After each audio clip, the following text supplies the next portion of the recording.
Datang seorang laki-laki, "Ya Rasulullah, izinkan aku mati syahid, karena orang yang mati syahid itu tidak akan merasakan sakratul maut illa kal qars, seperti cubitan pada tangan. Izinkan aku mati syahid, karena kalau aku mati syahid tidak akan ada azab kubur. Izinkan aku mati syahid, karena kalau aku mati syahid tidak akan ada hisab, langsung masuk surga." Nabi bertanya, "Alaka min ummin, ibumu masih hidup? Ibumu ada di rumah?" "Ya." "Ilzam rijlaiha fatammal jannah." Urus tapak kakinya, akan kau dapati surga di sana. Haji Halim sedang menunjukkan begini cara sayang kepada ibu. Wahai kalian yang tak menghormati ibu, yang menyepelekan ibu, yang merendahkan ibu. Malam ini lihat, beliau tidak ada ceramah, tidak ada tausiah, tapi langsung dibuat begini cara menghormati ibu. Ini sekarang banyak orang tak menghormati ibu. Berapa banyak ibu yang awalnya bantu-bantu, lama-lama jadi pembantu. Dulu dia tidak tarawih, kenapa? Karena kita menangis merengek di rumah. Sekarang di hari tuanya dia tidak tarawih juga. Kenapa? Dia menjaga cucunya. Berapa banyak itu terjadi? Jangan sampai. Dia tidak pernah menolak cucunya, dia sayang. Tapi kita yang berpikir, berapa kali dia tidak jadi sholat duha karena kita kencing di kaitnya. Berapa kali dia tidak tarawih karena kita menangis merengek sampai subuh datang. Berapa kali dia tidak iktikaf karena kita. Andai dia masih hidup hari ini, datang, belikan pakaian yang paling dia suka, belikan perhiasan kalau ada. Andai tidak cium tangannya, tapi yang sudah meninggal dunia, jangan lupa kau doakan, Rabbil firli wali walidayya warhamhuma kama rabbayani shaghira. Berdoa pun kau tak mau, apalagi yang akan kau bawa menghadap Allah SWT. Meregang nyawa dia melahirkan engkau, 9 bulan 10 hari kau menumpang di perutnya, 2 tahun kau menyusu, melahirkan, menetes darahnya dalam badanmu. Andai kau gendong dia dari Palembang, jangan sebut Palembang lah Pak Ustaz, dari Pekanbaru Riau, kau gendong dia sampai ke Makkah, kembali lagi, belum tentu dapat menebus satu teriakannya saat melahirkanmu. Lalu apa yang bisa kau lakukan? Datang seorang ibu pergi ke tempat servis HP. "Nak, tolong anak lihatkan HP saya rusak kayaknya." Dia periksa, "Ini enggak rusak, Bu." Terus, "Memang anak ibu enggak nelpon." "Kenapa kau tidak telepon?" Datang dia ke rumah anaknya, "Nak, ibu enggak ada uang mau buka puasa, bisa minjam 100.000? Apa kata si anak? "Sebentar ya Ma, aku tanya istriku dulu." "Ini Ustaz dapat dari mana?" "Ada yang kirim WA grup." Jadikan ibumu seperti raja, maka rezekimu akan diberikan Allah seperti rezeki raja-raja. Bukan hadis, dapat dari grup WA. Ini ibu minta terus sholat tarawih, tapi sang anak sudah tidak bisa. "Aku mau hentikan saja sholat tarawih ini, karena mau buat tenda ini tidak bisa, tiangnya bambu, sudah bocor. Kita stop saja sholat tarawih bersama ini." Apa kata si ibu? "Buatlah sholat tarawih terus, nanti Allah akan berikan engkau gedung yang besar. Dengan gedung besar itu kau akan tetap sholat tarawih." Mana gedung besar itu? Inilah dia gedung besar. Langsung dikabulkan Allah Subhanahu wa ta'ala. Karena setelah Allah, langsung orang tua. "Wa qadha rabbuka alla ta'budu illa iyyah." Allah sudah wajibkan engkau menyembah Allah. Setelah Allah, "Wa bil walidaini ihsana." Kedua orang tua. Jangan kau lawan ibumu. Kayak anak-anakku, jangan kau lawan ibumu. Karena kau lawan ibumu, kau tak pernah mencium kebahagiaan. Walaupun hartamu banyak, kau akan berenang dalam air mata penderitaan sampai kematian datang. Ada pezina hidup di dunia senang, ada pecandu narkoba hidup di dunia senang, tapi orang yang durhaka tetap dapat dosanya dibalas Allah di akhirat. Di dunia coba dapat. Ustaz, kalau di akhirat dapat, di dunia dapat, untuk apa lagi di dunia? Yang di dunia itu DP-nya. Nanti di akhirat akan kau dapatkan cash-nya. Oleh sebab itu jangan main-main dengan ibu. Datang seorang laki-laki, "Ya Rasulullah, izinkan aku mati syahid, karena orang yang mati syahid itu tidak akan merasakan sakratul maut illa kal qars, seperti cubitan pada tangan. Izinkan aku mati syahid, karena kalau aku mati syahid tidak akan ada azab kubur. Izinkan aku mati syahid, karena kalau aku mati syahid tidak akan ada hisab, langsung masuk surga." Nabi bertanya, "Alaka min ummin, ibumu masih hidup? Ibumu ada di rumah?" "Ya." "Ilzam rijlaiha fatammal jannah." Urus tapak kakinya, akan kau dapati surga di sana. Tak perlu kau mati syahid, tapak kakinya kau urus, kau dapati surga di sana. Kalau tapak kakinya kau urus dapat surga, apalagi kau urus kepalanya, apalagi kau urus badannya. Pulang dari sini urus ibumu, mandikan dia, belikan pakaian yang baik, cari makanan kesukaannya. Kalau dia sudah meninggal, maka kau datang ke sana, langsung dapat tisu. Bapak Ibu yang dimuliakan Allah Subhanahu wa taala. Ini Ustadz suaranya menggelegar nih, marah apa? Enggak, saya tak marah. Terus dikasih Haji Alim buka nasi kuning tadi, makanya suara menggelegar.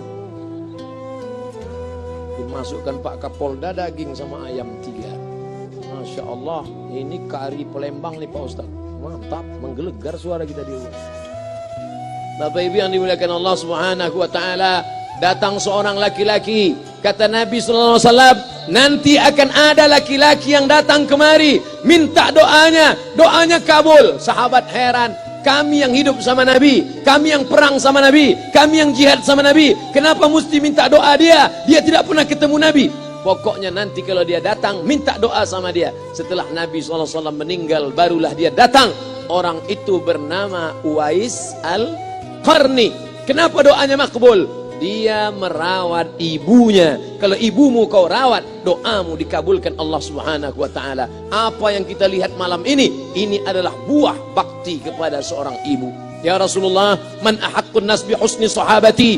Siapa yang paling layak mendapatkan baktiku? Ummuka. Siapa lagi? Ummuka. Siapa lagi? Ummuka. Ibumu, ibumu, ibumu. Summa man? Siapa lagi? Abuka. Kami, Ustadz Jenderal Bintang 5, alim ulama, kami hanya dapat 1, sedangkan kalian ibu dapat 3. Ibumu, ibumu, ibumu. Kenapa ibu dapat 3? Karena ibu bisa melakukan 3. Ibu mengandung, ibu melahirkan, ibu menyusukan. Kalau bapak mau dapat 3, coba yang 3.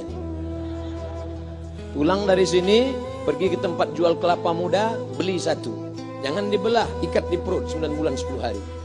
Kalau mau merasakan melahirkan, pulang dari sini, pergi ke tempat jual mangga. Telan bulat-bulat, keluarkan bulat-bulat. Emang enak jadi perempuan. Mereka luar biasa. Tanya ibumu, berapa kali dia meninggalkan puasa Ramadan? Saat mengandung engkau, 30 hari dia tak puasa. Saat menyusukan tahun pertama, 30 hari dia tak puasa. Saat menyusukan tahun kedua, 30 hari dia tak puasa. Saat dia mau ganti qadha tahun berikutnya, adik mau menyusul.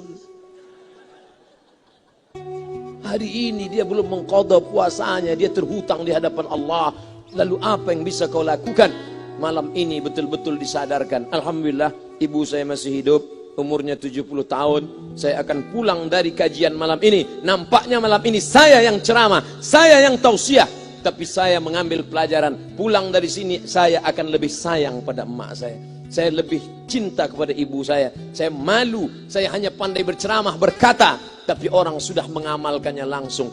Haji Halim membelikan gelang ibunya 2 kali sampai 4 kali setahun. Gelang cincin. Sudah dibelikan 2 bulan, hilang. Kemana? Ada orang susah tadi aku kasih. Ternyata itu yang membuat rezeki melimpah ruah. Maka rezeki buah yang sudah matang harus kita joloknya dengan apa? Dengan berbakti kepada ibu. Bapak Ibu yang dimuliakan Allah, saudara-saudaraku yang dimuliakan Allah Subhanahu wa taala. Ibu ini luar biasa. Sampai-sampai ibu, Ustaz jangan nunjuk pakai tangan kiri lah. Oke, pakai kanan. Ibu, andai ngomong ibu salah, tetap dikabulkan Allah Subhanahu wa taala. Ada seorang ibu memanggil anaknya, "Ya Juraij, wahai Juraij." Anaknya sedang beribadah. Ibadah pada Allah atau nyambut ucapan ibu? Allah lebih mulia, dia diam. Ya Juraij, dia tetap diam. Ya Juraij, dia tetap diam. Dia tidak jawab seruan ibunya. Sampai akhirnya ibunya berkata, apa kata ibunya? Allahumma la tumitshu hatta turihi wujuhal mumisat. Jangan matikan Juraij sebelum matanya melihat wanita, maaf, tunasusila. Jangan matikan Juraij sebelum matanya melihat wanita tunasusila, WTS PSK, orang nakal, orang jahat. Tidak mungkin ahli ibadah matanya melihat orang jahat, tapi takdir berkata lain. Tak lama setelah ucapan sang ibu, ada seorang WTS PSK hamil, tidak diketahui suaminya, ditangkap, ditanya, siapa yang menghamilimu? Apa kata si perempuan? Yang menghamiliku adalah Juraij. Sampai Juraij ketika difitnah, perempuan wanita susila itu ditanya, siapa yang menghamilimu? Ternyata dia berkata, Juraij. Akhirnya mereka menangkap Juraij. Juraij, ternyata engkau selama ini pura-pura saja menjadi pelaku ibadah. Engkau ternyata sudah menghamili perempuan ini. Mereka menghancurkan tempat ibadah Juraij. Tapi kemudian Juraij sabar. Dia katakan, nanti tunggu anak itu lahir, kalian baru tahu. Setelah tak lama anak itu pun lahir. Dan mereka bertanya kepada anak kecil yang belum bisa bicara, ya gulam, wahai anak kecil, man abuka, who is your father? Siapa bapakmu? Hai anak kecil, siapa bapakmu? Juraij menusuk pusar anak itu dengan telunjuknya. Dia mau tunjukkan kepada orang ramai bahwa dia tidak salah, dia tidak pezina, dia tidak melakukan perbuatan dosa. Ya gulam, hai anak kecil, man abuka, siapa bapakmu? Apa kata anak kecil itu? Ko boy, ko sapi, boy penjaga sapi, pengembala sapi. Bapakku pengembala sapi. Barulah orang Yahudi tahu ternyata Ra'il Ghanam yang menghamili PSK perempuan jahat tadi adalah penggembala sapi. Lalu kenapa fitnah itu terjadi? Allah mengabulkan doa si ibu sebelum Juraij mati. Matanya pernah melihat wanita tuna susila. Oleh sebab itu ibu jangan sampai kalau marah sama anak memanggil anak dengan kata-kata yang tak baik. Setan, hantu. Kalaupun marah panggil dia, calon wali kota. Sini sebentar. Kalau marah betul, calon gubernur. Sini sebentar. Doa ibu dikabulkan Allah Subhanahu wa taala. Saya setahun setiap bulan Februari ceramah di Kuala Lumpur seminggu. Kuala Lumpur, Selangor, Sarawak, Kuching, kemudian Malaka, Ipoh, Negeri Sembilan. Ketika saya tausiah datang ibu-ibu makcik Malaysia. Assalamualaikum. Waalaikumsalam. Ustaz Somad. Ya. Saya nak jumpa dengan emak Ustaz. Loh, ngapa jumpa emak saya? Jumpa saya lah. Ustaz pasti dididik oleh seorang ibu. Saya ingin jumpa ibu Ustaz. Saya sangka dia mau jumpa saya. Ternyata ibu di tengah para habaib, diambil diri seorang profesor, dibalik diri seorang gubernur, wali kota, Kapolda. Di dalam diri mereka ini adalah orang-orang luar biasa, tapi dilahirkan oleh perempuan-perempuan yang super luar biasa. Betul? Mereka ini semua dibesarkan perempuan. Makanya ada ungkapan al-jannatu tahta aqdamil ummahat, surga di bawah telapak kaki ibu. Tapi ada yang mengatakan itu dulu Pak Ustaz. Sekarang sudah berubah, surga di bawah telapak kaki babysitter. Karena banyak yang menitipkan anaknya kepada penitipan anak. Jangan bu, walaupun kau wanita karir, tidak seberapa itu. Tidak dapat kau tebus kehilangan masa-masa manja mereka dengan pendidikan. Ini banyak ibu-ibu sekarang sudah tidak lagi mengurus anaknya. Padahal 6 tahun pertama, the golden age, usia emas, ibu harus ikat hubungan emosional dengan anak. 2 tahun pertama, susukan. 2 tahun kedua, lompat-lompat, lari-lari, lucu-lucu. 2 tahun ketiga, mulai menghafal surat-surat pendek. Umur 7 tahun, baru dia sholat. Begitu. Sekarang banyak. 2 tahun pertama, dia titipkan ke Al-Baqarah, sapi betina. 2 tahun kedua, dia titipkan ke PAUD dan BUUD. 2 tahun ketiga, dia titipkan ke TK. Akhirnya anak putus kontak. Setelah anak remaja, baru ibunya nanya, Ustadz, kenapa anak saya lebih mau curhat sama pacarnya daripada sama saya? Karena anak sudah lost contact, putus hubungan dengan ibu. Itulah yang dulu dikejar dengan wanita karir. Pergi pagi pulang petang, peras keringat, banting tulang, tunggang langgang, lintang pukang. Tak dapat kau tebus dengan apapun. Oleh sebab itu, kalau kau sayang kepada mereka, besarkan mereka. Nanti setelah dia SMP, kau tetap bisa berkarir, tetap bisa apapun.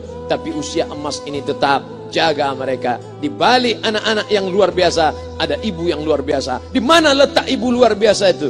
Inilah dia, ibu-ibu semua insya Allah. Amin.